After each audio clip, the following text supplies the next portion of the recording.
Listeners, and welcome back to another action-packed episode of Fit Chicks Radio. Today I will be interviewing an awesome guest who I'll intro in a second.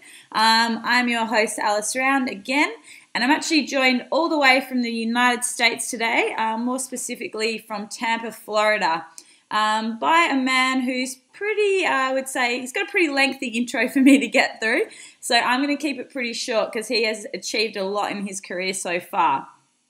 So he is a past champion natural bodybuilder. He's a current and well-renowned pro champion powerlifter. He's a prep and physique coach. He's a well-renowned geek with a bachelor in biochemistry, nutritional sciences, PhDs, as well as writer for several fitness magazines, features on bodybuilding.com, has his own DVDs and scientific publications.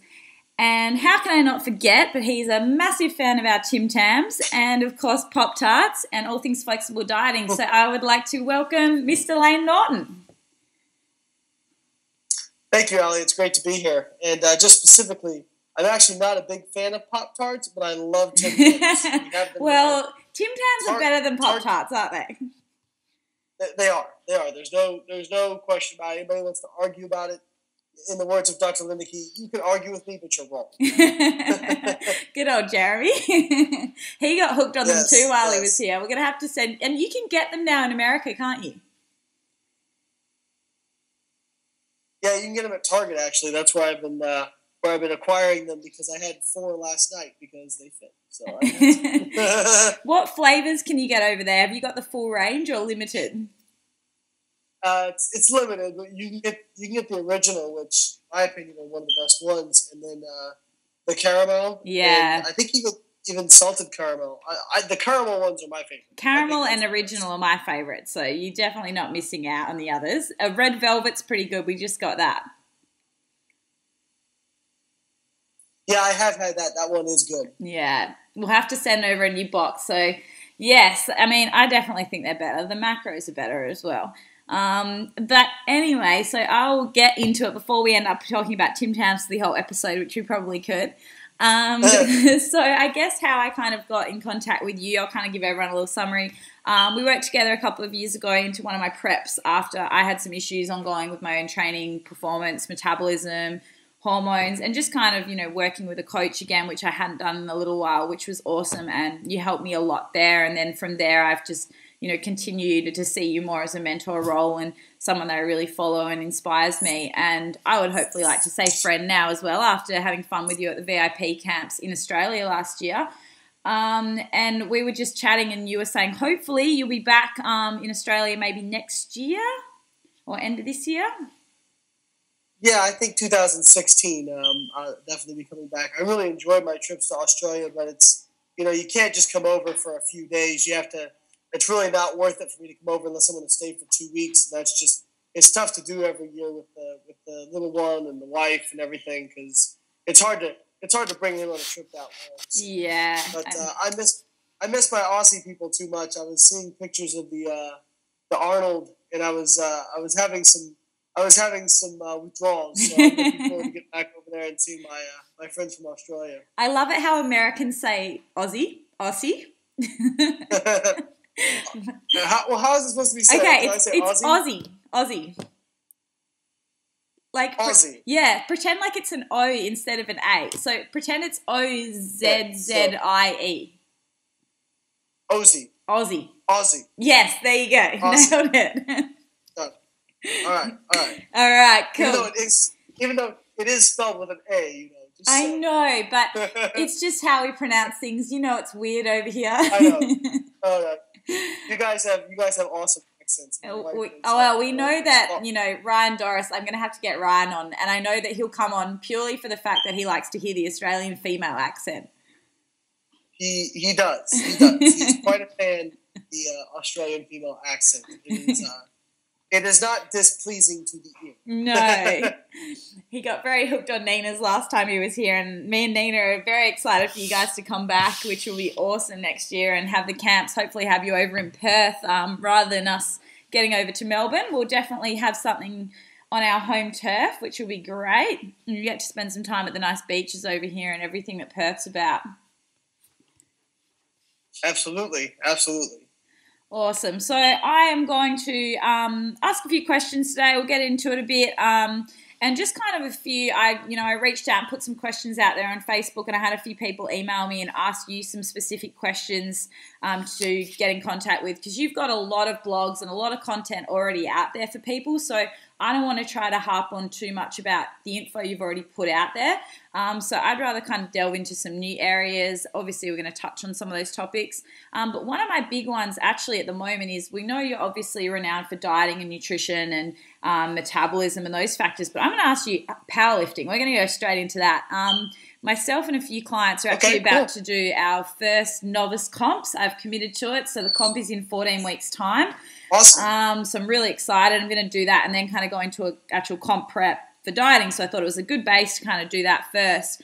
And I would like to know just kind of your top tips for novice powerlifters going into their first ever show. Oh, that's a great question. So I have a few. Awesome. The first thing is, nobody open light, because there's a lot of commands that you're not accustomed to in training. Mm-hmm. There's a lot of things that you can't account for. You know, it's one thing to hit PRs when you're in your gym and you're comfortable and you're in your environment. It's completely different when there's hundreds of people watching you. You have different judges looking at you, giving you commands. So not only, usually when we're in the gym, we can be fired up and jacked up, and we can just kind of go and do as we please. Yeah. Well, in a powerlifting meet, you're going to have to go when you're told, and you get out there, and you may have to find that, that motivation. Yeah. But you have to temper that with still being able to focus on commands. So open light. Yeah. And a lot of people don't like to do that. They don't want to open light because they're worried about their totals. Not being able to hit. Listen, nobody cares what you opened with. Yeah. Right? If you only hit your opener, it doesn't matter how high it was, because you're going to be pissed if you only hit your opener. Exactly. So open light, build that confidence. Once you hit that first squat, it's just going to build your confidence, and it's going to snowball. Yeah, get it on the board first. Yeah, so I say, at most 90% of your 1 rep maximum that you've hit in the gym. At most. And I like to do something that I can do for 4 or 5 reps. Just I can go in and do every single thing wrong, and I know I'm still going to nail it. Yeah. So that's my first big tip. My second big tip is, remember, it's the sport of powerlifting. It's not about finding out who the strongest is. It's about who the best powerlifter is. Something Matt Gary taught me, who's the U.S. national coach. Your best opportunity to total the highest is to make as many lifts as possible, right? Yeah. That seems very intuitive. But a lot of people will make huge jumps and silly attempt selection and end up really, shooting themselves in the foot. So you really want to make smart attempt selection. If a PR is there, take it. But if it's not there that day, don't force it, because at your first meet, no matter what you total, it's a meet PR. Yeah. So take what's there. If you hit, 100 kilos in training, and you go into the meet and you hit, 90 on your opener, and you hit 95 on your second, and you're like, oh man, it just doesn't feel like it just doesn't feel like it's there, then don't take 102.5 or 105. It's not there that day. So those are the big tips. A lot of people, like I said, will go in and so focused on they've got to hit their, they've got to set a PR on every single lift that they make, huge mistakes in terms of their tip selection, really shoot themselves in the foot. Actually, Matt Gary has data showing how important it is to hit your 3 squat attempts. For example, if you miss your 3rd squat attempt, you're over 80% likely to miss your 3rd deadlift attempt based on data from 9,000 lifters. So you really want to go in with the focus being you're going to hit as many lifts as possible. Do you think, in terms of coming back to the squat and the data, do you think that's related more to a mental aspect, in the sense that that's really put you in a bit of a mindset of, I've had a failure, now I'm going to struggle, or it's more a technical perspective, as in like you were grinding out that rep and you may have, activated a muscle group you didn't want to hit a bit more lower back, then you're fatigued when you go to deadlift? What kind of aspect do you think that comes from? Yeah, that's an excellent question, and I've thought about it too, and I don't know the answer, but I can speculate for you. Yeah. And I would say it's a combination of those things. I think probably more psychologically. I've grinded out 3rd squat attempts and still grinded out 3rd deadlift attempts, but I think when you go 3 for 3 on squat, you just set yourself up for so much confidence going into the 100%. Rest of the meet. Yeah. That even if you. Like, for example, at the Arnold, I went 3 for 3 on squat, and I really felt so confident going into the bench press, because it was like I even missed my 3rd bench press, but I was still in the fight. I was still in the meet because I went 3 for 3 on squat, so I could afford to have that one little screw up. You know? So it really made a big difference for me. And the same thing. And actually, what happens is when you go, it's good to squat and squat confidently and nail your squats and not have to grind too bad. And hopefully he doesn't mind me talking about this, but the guy who got second to me, LS McLean, who's a really strong guy and a great guy. I love LS. But at Raw Nationals, he hit a big squat PR. I think it was like a 20-pound squat PR for him.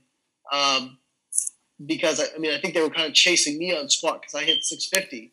He hit that big squat PR, but then like his back, he was toasted. Yeah. Like, he had like 3 people. He had 3 people like working on his lower back backstage. He was just so, that lift took so much out of him that he even missed a couple bench press attempts because his lower back was so tight.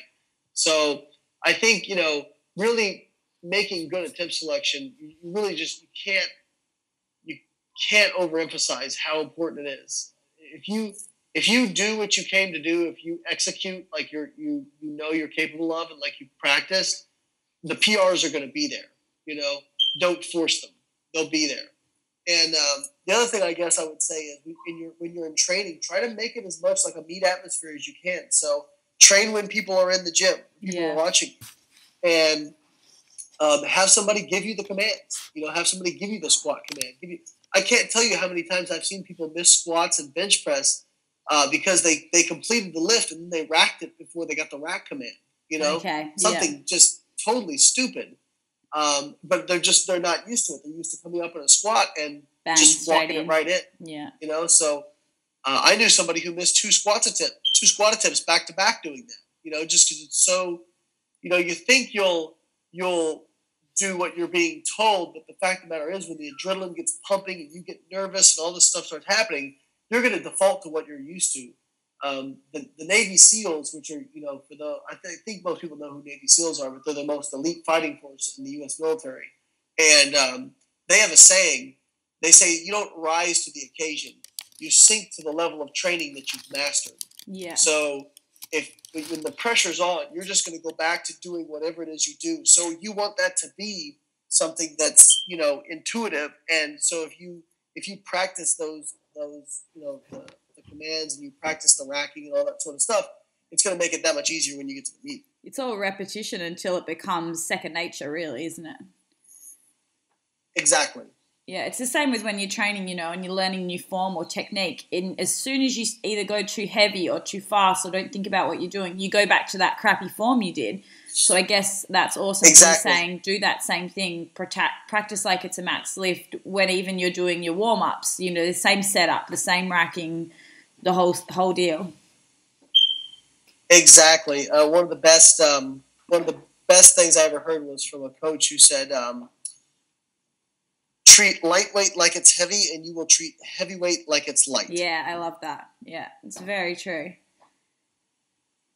Yeah, I even remember when we did the VIP camp and Ben Esco was there and he was helping me with my squats, and it was something that I never really thought about because I'd never really trained for strength and that sort of focus. I trained for bikini and just looking at my 10 to 12s or 8 to 10s or whatever reps I had to get out, and I didn't think of the reps as individual reps, and I think that that's really important for training, like focusing on that. Okay, every single rep I'm going to reset and go again. I'm going to reset the breathing, reset the positioning, and think about that next lift as an individual rep. So then I guess that kind of, when you're going into a comp, you've got that same mentality. Do you find that helps when you're training? Absolutely. I don't, if I've got to do a set of 5, I don't think about one set of 5. I think about 5 sets of 1. Yeah. Each rep is individual. And, I see a lot of people, they can do a lot of reps, and then when they get under a heavy 1 rep max, they don't know what they're doing because they're so used to just pumping out the reps as fast as they can. And, I've had people are always amazed at my ability to grind reps. And, my friend Paul, who you met, he told me the first time he ever saw me squat and I was doing a set of 5, he said on the first rep, he thought I was going to fail. And, I'm able to, if I have a bad rep, I'm able to discard that and say, reset. Okay, well, this is, in my mind, I'm thinking on every rep, and in my mind, I'm thinking, okay, I did that wrong, so let's fix it on this rep, Yeah. I don't let one rep bleed over into another, and as a consequence of that, I'm able to do a lot more than if you just looked at me and my speed of my reps. I always joke that in my weight class, I have the highest 1 rep max squat, but probably everybody else in my weight class at nationals squats 500 pounds faster than I squat. Yeah. I'm a slow kind of grinding squatter, but it's interesting. Last time I read that. Go ahead. Sorry, I was just saying it's interesting that you were speaking about speed and being a slow grinder. Because I recently did a course with working with another powerlifter, and they were talking a lot about acceleration from the base of the squat and the base of your deadlift and bench. When you're grinding out your rep, where do you find your real sticking point is where you get that grind? Is it right from the bottom, or do you find you get that acceleration and then get stuck? For me, on squat, it used to be right at the bottom, and then I changed shoes to something with a little bit lower heel, and I find I get a little bit better pop out of the bottom with that. So for me, it's about probably 5-6 inches out of the hole is where I start to stick. And that's something where if that's why it's so important to brace my abdominal wall and brace my core, because usually if I've braced properly, I'm able to push through that. And then on bench press, it's definitely about 3-4 inches off my chest is where I start to stick. And then on deadlift, I don't think I've never really. If I've been in position, I've never really failed a sumo deadlift on strength. I've failed it on technicalities, like I've had the bar move up and down and missed a lift for that. And then I had one flat on my hands when I was trying 722. Yeah. I had it all the way locked out. I was about to get the down command and it flew out of my hand. It was so frustrating. Yeah. But I've never really had one.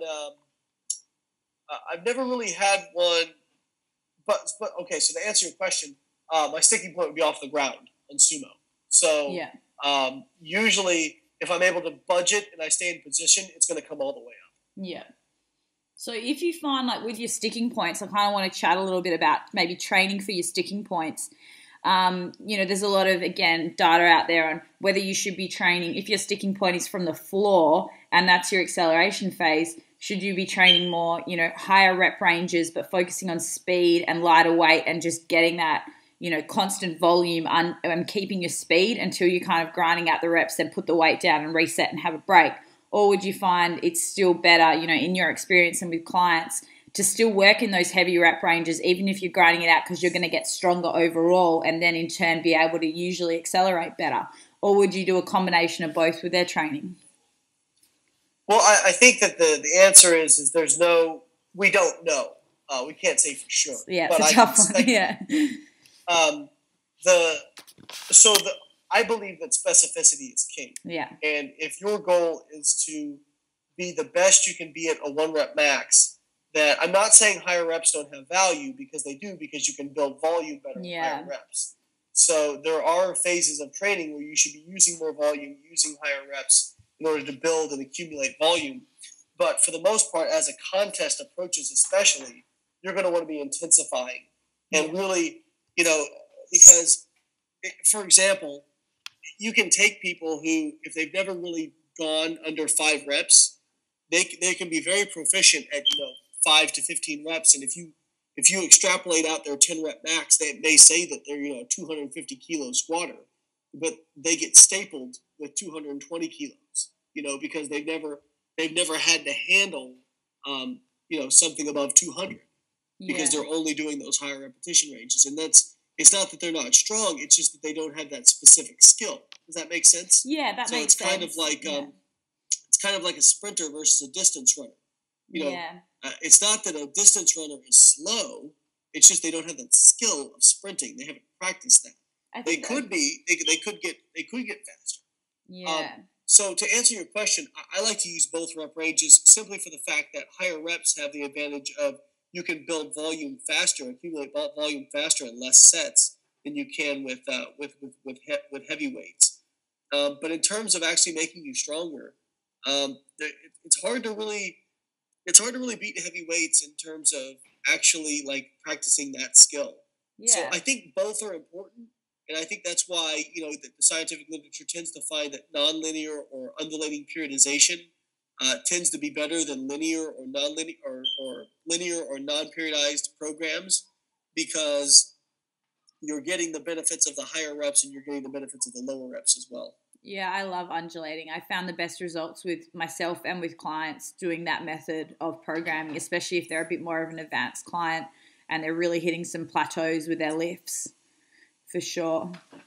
Especially, yeah. I like... Yeah, and you can... Sorry, you go. No, I was going to say, and people will, this is something that people make a mistake on. They'll see people make great progress with linear periodization and say, well, see, linear periodization, it works just as well. And here's the thing is, undulating versus linear, undulating only really has an advantage in people who are intermediate or advanced. Yes, exactly. If you're a beginner, you're going to make gains just because there's such a strong adaptation. In fact, you don't even really need periodization when you're a beginner, because the overwhelming driver is going to be the muscular adaptations and neurological adaptations driving that. Once you start to become intermediate, then linear and nonlinear periodization are going to have more help. And then once you get to that advanced level, then undulating periodization and nonlinear periodization are going to be superior. But it's not going to be like, I would have squatted 600 plus pounds probably doing a linear periodized program. But to get that extra 5% out of myself, I was going to need more advanced kind of training modules. And I like the fact that you were saying that for beginners, because I guess people have to remember that you've got to look at how many variables you're putting into someone's training. And if you're a beginner and you're just simply learning how to lift, there is no bother in shoving in undulating methods or changing volume and frequency and all these other factors when they don't even maybe know how to do a proper squat. So I think that's a really good point. See where they're at when they start. Yeah, when they start, teach them how to do it correctly.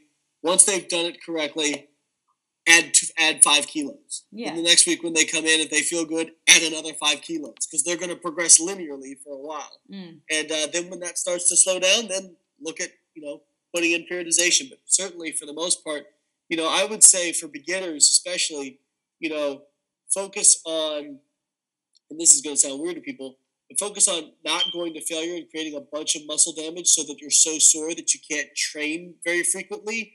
Because, I think coming in and being able to, if you're trying to teach a squat, if you're only getting a chance to teach it once a week, it's going to be harder to learn. Whereas if you can teach it 2-3 times a week, but only going heavy maybe once and the other 2 times you're going light, you're getting the benefit of training that skill more frequently. But if you're so sore that you can't even squat down normal, then you're not going to get the benefit. And for everybody out there, soreness is not an indicator of growth. It is not. Okay. Yeah. Now it is associated with growth, but just because you aren't sore doesn't mean that you aren't growing muscle. That's a complete myth. So don't feel like if you didn't get sore, you didn't have a good workout. In fact, if you're programming properly, you shouldn't be getting that sore that often. Yeah. Yeah, I think that's a really important factor for people to focus on, especially beginners. I know I've programmed for people and they'll get to their third or fourth week and go, oh, I was sore the first 2 weeks, but for the last couple of weeks I haven't been sore. Am I not training hard enough? And I'm trying to explain to them that that's not the case. So how would you explain it to a beginner point of view if, you know, that's occurring? Obviously we understand it, but for the average person out there. Easy. I say if your goal is to be sore, go out and run a marathon. Yeah. You'll be sore. Do you think you actually grew muscle? No. Well, then Yeah. soreness, therefore, is not an indicator of growth. So usually that will kind of get them back into reality.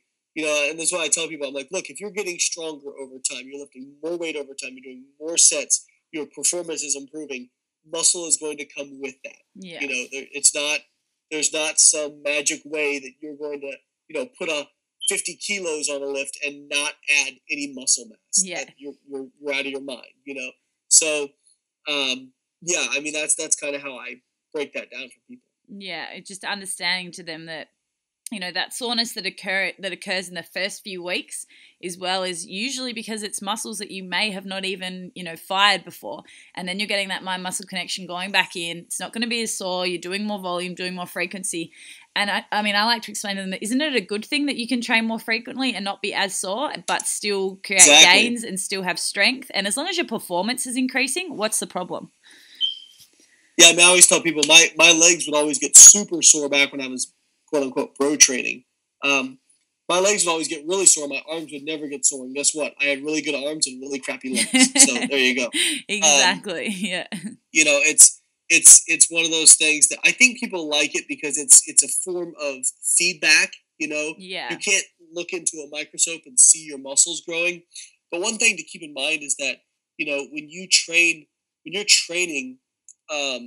your muscles, they respond by actually protecting themselves.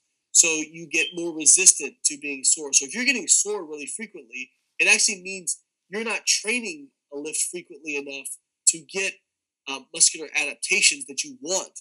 So it's actually a bad thing. Like, it's not a bad thing to be sore every now and then. Like, whenever you are going through an overreaching phase or you're adding in something new, like, you're going to be sore. That's fine. Soreness isn't a bad thing. But if you're chronically sore every time you train, you're doing it wrong. Yeah.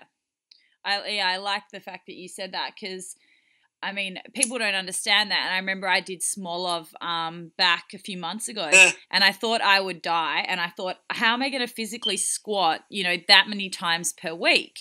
And yeah, I was a bit sore to start, but you don't start with really high weight. You start with, you know, lower weight and you build into it.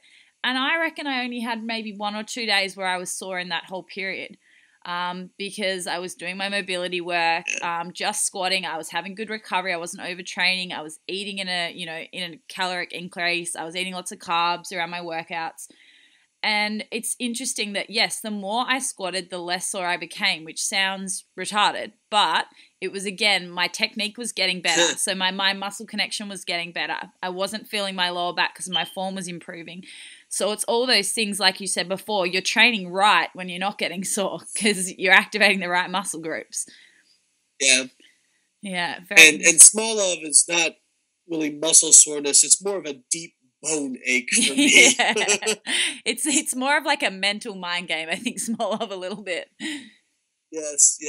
Yeah. But you become, it definitely, when you squat that frequently, you become very confident because you know what you can do. Yeah. And, so you become so confident when you're up around your max weight, it doesn't really scare you anymore. No. Yeah, it's very interesting. And it was really interesting as well, I found. I don't know if you found the same when you did Smolov, but I wasn't really deadlifting, obviously, in that period of time. And I more have a stronger deadlift than I do a squat. And that's why I wanted to get my squat up in Smolov. But I went and deadlifted, I think, a couple of weeks after it. And I'd been doing a bit of accessory weight, but no heavy sumos. And then went in and got like I think an 8 kg PB on my sumos, which is like 20 pounds. Yeah. Which was really like astounding to me, like the fact that I hadn't been training that movement pattern for a couple of months, but purely because I felt my glute activation was better, my core was stronger, my breathing patterns, everything. Have you found that before when you've done something you didn't think would respond to another lift? Like focused on one?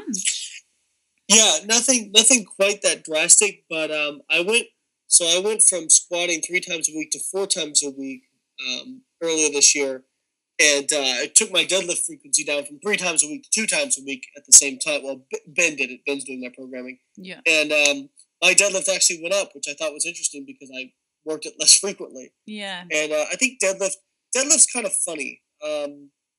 Squat. If I took down squat volume, or especially bench, like if I reduce bench volume, my bench just goes to crap. Down. Yeah. But squat's kind of in the middle, and deadlift is just weird. I think it's because it's a concentric only movement. You can't really treat it the same way as the other couple lifts. Yeah. I mean, I think you need enough frequency, but I think that also, I don't really know what to make a deadlift. Yeah, it's weird. I feel like you can also overtrain the deadlift more than you can the squat and bench. Like I feel, do you agree with that or not really? Yeah, I would on the whole agree with that, and I would also say that deadlift, like you said, like if I didn't train squat for 6 months, mine would suck. I could probably, it would not be very good, and I might lose 60, 80 pounds off my squat, but I might only lose 30 or 40 pounds off my deadlift. It's just weird. It must be something to do with the loading, like the eccentric, concentric. It must be. We have to do some more research into that. Yeah, I'm not sure, but I know Dr. Zordos and Ben kind of feel the same way, that deadlift is just kind of a weird movement, and that it doesn't respond the way the other two lifts do necessarily. I might have to get Ben on and just hammer him about that for a whole episode. Yeah, you should. Yeah, that'll be the next goal. I guess with something in terms of recovery, I'm going to ask you a question about that because I get asked, supplement questions, recovery questions all the time. There's a lot of myths about, static and dynamic warm-ups, mobility work. When you're, you're doing that phase where you're kind of getting ready for a show, say for our beginners, like we're talking back to that, in terms of their phases as well, phases of deloading, this is a big hot topic, especially in Australia at the moment. Do you put structured deloads into people's programs, or do you go by how they feel? Say they're coming into a show, like a powerlifting show, not bodybuilding. Do you go, look, you're going to do a 6-week phase on this, and then we're going to have a week of deload, or you're going to have the week off, or we're going to reduce the load? Or do you just kind of go, let's see how you feel? Like, what's kind of your game plan there? Because obviously you can't just increase volume and frequency continuously your whole life. Like, where do you put breaks in? Right. Yeah, absolutely. I've done it both ways, and right now kind of what I do is a combination of both. So I'll have somebody, go through a 6-week, block of training or something like that. Let's say their meet's in 12 weeks. Yeah. We go through a 6-week block. And I'll look and we'll do some kind of skills test, whether it be a 1-rep max test or a rep test. And see where they're at. And usually I'll do a little taper before that and a little taper after that. Yeah. Just to be safe. But if they they're getting stronger, they're not dinged up, they're not real hurt or anything like that, we'll usually kind of go back into normal training. We won't take any extended time, but definitely when you're talking about an all-out kind of skills test, 1-rep max test or 3-rep max or 5-rep max or whatever it is, whatever have you. I think there's some physical stress associated with that, but like the mental strain. Like I'm when I get done with a powerlifting meet, I'm really not that tired. I mean, you're only doing 9 lifts, but I am physically I'm not that tired, but mentally I'm pretty fried.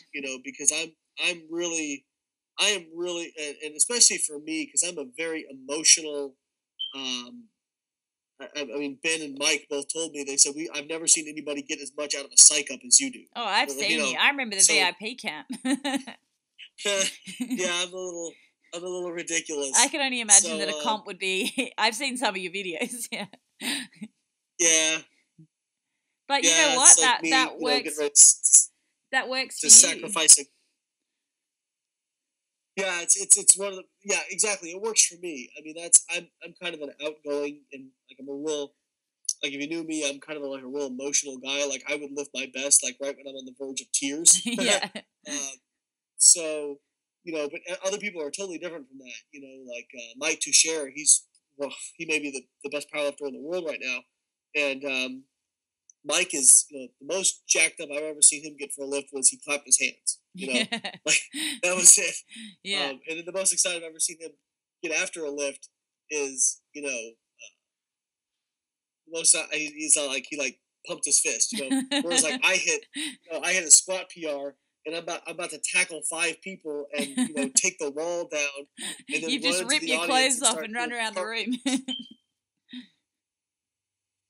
Yeah, exactly. Well, my friends don't help it. I don't know if you saw the video from the Arnold, but like I hit the squat and Paul jumps out of the first row. I saw him. Me, and then I turn the corner and here like Ben comes and like freight trains me, So, and then at Raw Nationals, Ben and Ryan were there. They both like.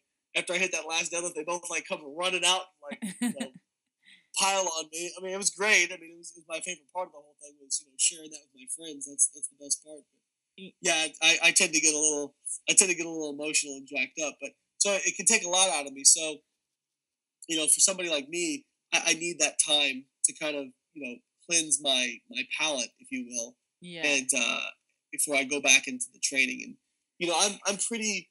Like if I have something out there that's set in front of me, I mean, I can grind through damn near anything. But I've definitely seen my performance get worse. And actually, I went into the Arnold kind of injured my lower back, and I was able to compete and able to do well, obviously.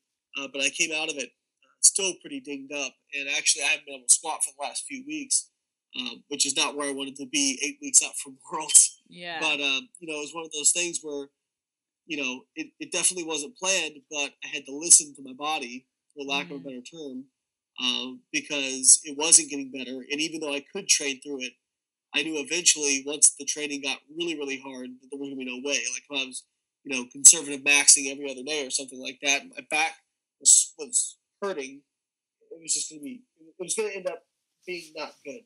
So I took the time that I needed. So it's definitely one of those things where I have things programmed in a certain way, but if something happens and, you want to have a plan, but you also want to be willing to be valuable, and not be just completely tied into that plan. It's like dieting. You want to have a bit of a plan, but you got to be flexible about things that might come up and might, get in the way. Absolutely. Do you know Katie Rutherford? She's on Team Norton. Everybody's kind of like her. She's the girl crush, the powerlifting girl crush. Yeah. She's freakishly strong. I saw her do a squat the other day. I was like, oh my Lord. Yeah. So, yeah, she went from having like 500 Instagram followers to 20,000 in like 6 months because every time she posted a lift, everybody's like tagging 50 of their friends, like, look at this girl. She had kind of this history of that we had built up over 6 months of noticing that she tended to tweak her lower back when she was doing AMRAPs on deadlift. So if we had her set up to do kind of plus sets or AMRAPs, like that's where she would really have problems. And we could have said, you know what, we're going to keep doing AMRAPs, but I said, you know what, or she said, can we stop doing the AMRAPs on deadlift? And I said, you know what, that's probably smart. So I listened to her. We stopped doing the AMRAPs. I just bumped her weights up a little bit so that it'd be a little bit more challenging for her to finish the sets. And ever since then, she hasn't gotten injured on it. So I think it's important to have a way to do things, but at the same time, like you can't, whether you're a competitor or coach, you can't be completely inflexible. Like you have to accommodate for things. You don't know how one client's going to respond to a style of coaching to another because you've got to factor in not only their strength and their biomechanics, but their mental side of things is such a big thing, especially with powerlifting. And someone mentally might find an AMRAP very, very challenging and then start to lose their form and their confidence. Whereas if they've got targets and they can hit them, they might find that a bit more mentally okay.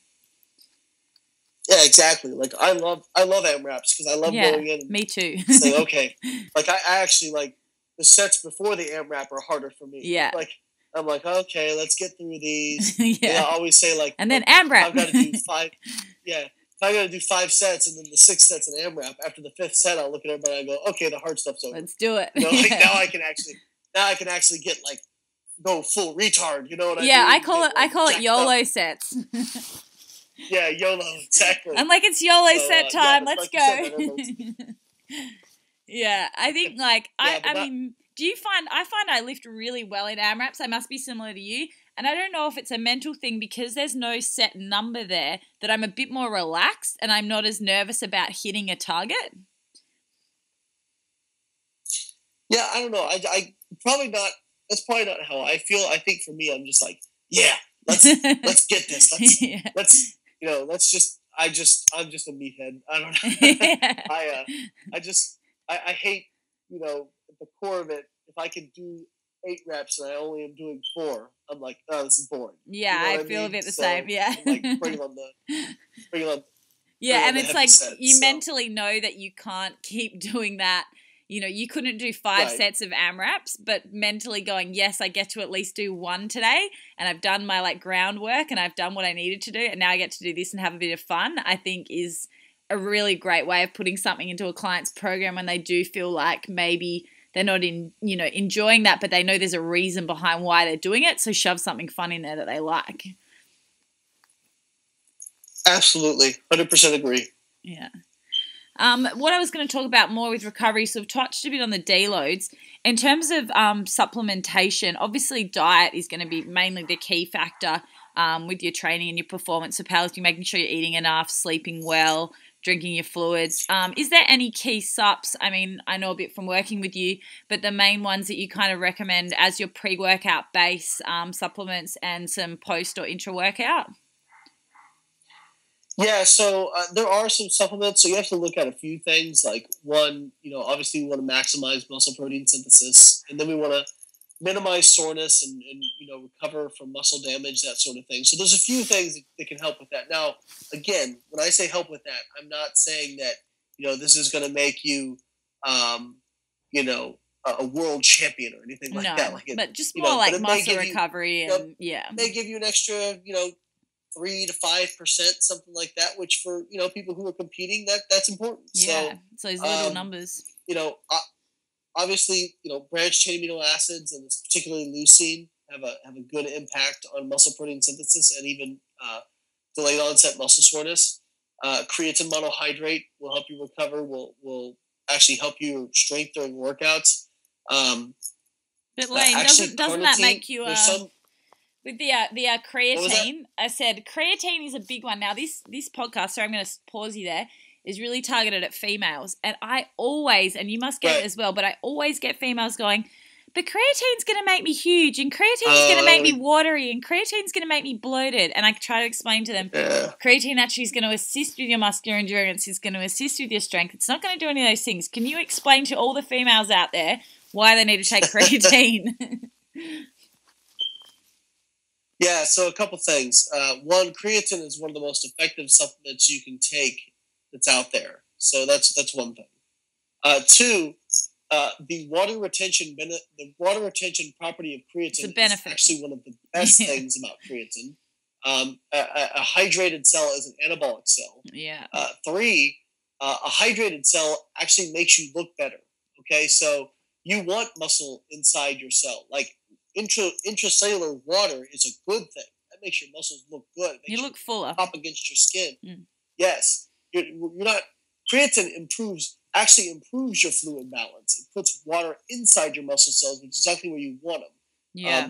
And so there's actually some scam creatine companies out there now that say, "Oh, our creatine doesn't cause water retention," and I'll always say, "Oh, so you're saying your creatine doesn't have the most anabolic property of creatine? Got it. Okay, thank you." No, thank you. Yeah. And finally, a lot of people will take it and they'll get like some GI distress or feel bloated. And typically that's in people who are taking too much. Yeah, they'll go on a loading phase. You don't really need to load.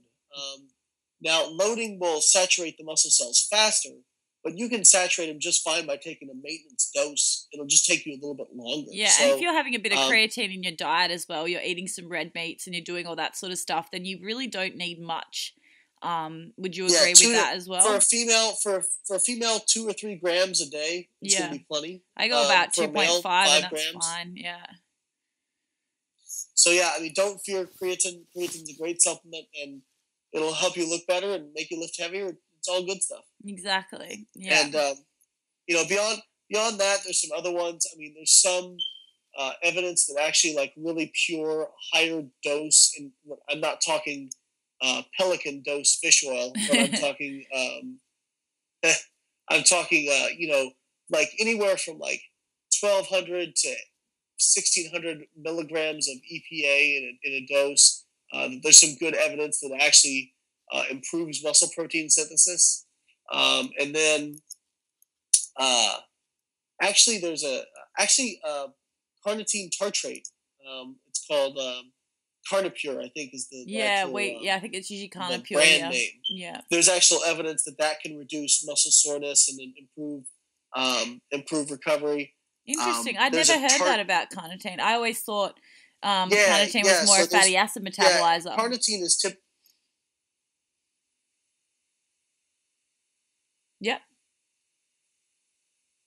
Yeah, carnitine was always held out there kind of as a fat burner. Yeah. And as far as fat burning, it really doesn't do a whole lot. Like, carnitine is important for fatty acid transport across the mitochondria, but it doesn't really, just taking more doesn't seem to increase fat burning. However, there does seem to be some improvement in performance with carnitine due to the increased recovery properties. And part of that is probably due to the improving delayed onset muscle soreness, decreasing that, and also there's actually evidence from Vogel's lab that carnitine actually increases